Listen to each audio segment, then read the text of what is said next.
So recently I heard about a trend on TikTok, of all places, called underconsumption core. And from what I've seen and heard, there seems to be a bit of backlash against underconsumption core because, in fact, it's actually normal consumption and it's more common sense than anything else. Other people have said it glorifies genuine poverty. So when people don't actually have a choice to live with less, it is how they have to live, and they don't buy stuff they don't need because they literally can't do that. So in this video, I wanted to explore my thoughts on underconsumption core, whether it's actually helpful to our views and our behaviors around consumption, or whether it's a toxic, frugal fad that people have jumped on that makes light of people who genuinely can't afford to buy any more than what they need. So I had a look to find some kind of definition of underconsumption core, literally just did a Google search, and a lot of the results came up with the TikTok trend. So saying that underconsumption core is about making the most of what you have already and rejecting the temptation to buy more and more. And certainly this seems very familiar to me, and I'm sure a lot of you who watch minimalism content and frugal content. So you might all be thinking, well, this is nothing new. This is just how people should be. But I think this raises an interesting question in terms of, well, if hashtags such as underconsumption core are so popular, and also with the frugal theme, there are lots of frugality channels here on YouTube.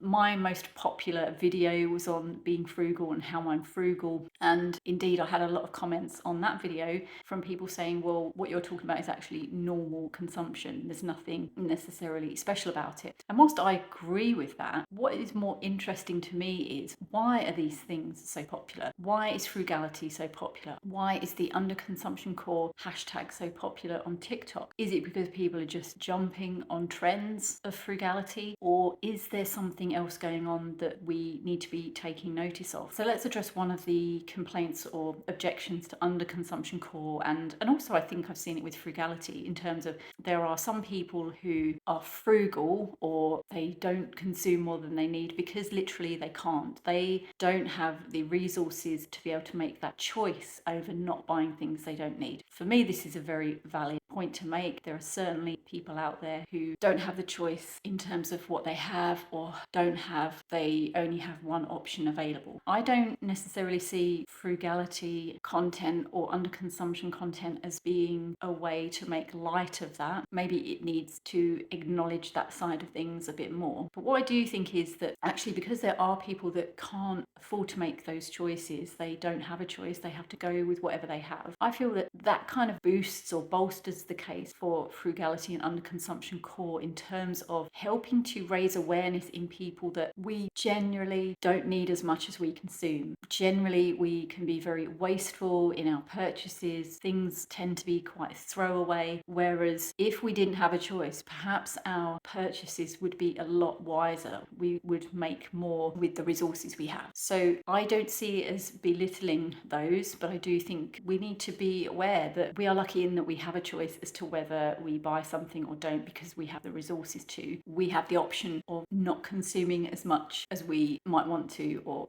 being more frugal. We have a choice. And being aware that there are other people who don't, it should spur us on to really think harder about our choices and be less wasteful, be more sensible with our money. And so I think some good can come of it in that sense. Another complaint about underconsumption core is that it is just normal consumption. And like I said at the beginning, the same complaint or comment has been raised about frugality. This got me thinking about, well, what is normal in any kind of area? But so if we take consumption, my level of consumption might be normal for me, but it may be underconsumption for somebody else who may have more resources, they can spend more money, and their level of consumption may be higher. To someone who cannot consume as much as me, perhaps because of their financial situation or circumstances, my level of consumption to them may be overconsumption. So I think for me, consumption can be relative to your situation. I just have trouble with the word normal, because what does that mean? It suggests that perhaps there is an ideal level of consumption, whereas I suppose if we maybe switch that to maybe less about consumption and more about waste, if we're consuming things and we are getting good use out of them, then I think that it'd be hard to argue that that's wasteful and it's over consuming, because we're making good use of the things that we're buying. Things aren't languishing in cupboards somewhere, we're using them. But if we're buying things like I've done, where where I have bought them and I've not used them as much. They have sat in cupboards, or I've used them for a short period of time and then I just not use them ever again, then that would, to me, be a wasteful use of resources. I think what is meant by normal, though, is the idea that we only buy what we need, nothing more, nothing less. That's normal. And so this leads me on to another question, which is, well, if that is normal, or if that's the default, or if that is how it kind of should be, why is it not like that? Again, we come back to, why are so many people drawn towards frugal content? Why are so many people drawn to hashtags like underconsumption core? What is that? And to me, that is a symptom of the culture or the society that we live in at the moment, which is about spending, about having more, having bigger, better, more expensive things. We have much more access to advertising and marketing these days than a few decades ago. We have the internet, we have personalized ads on our social media feeds now. There is so much fed into us, and at some level we may not even realize that we're being influenced by it because it's so seamless. On a subliminal level, we may be taking these things in without realizing it. And a bit like minimalism is that position of deliberately thinking about your purchases, thinking about what you own. Do I really need all this? What can I live with? Do I really need to have all of this stuff? I wonder if these things are becoming more important in people's minds now because of the amount of, it just feels we're saturated in marketing and the push to buy. And so I think when something is so far one way, like the consumption, the culture to buy, have bigger, better things, when the needle is gone so far the other way, often what you can see, not just with this, but with anything, is we swing back the other way to maybe other extremes. So maybe this is where underconsumption core and frugality come in. Maybe it's like an overcorrection. So whereas people are saying, well, these things are normal to do, these things are what we should be doing anyway, perhaps we need these overcorrections to kind of say,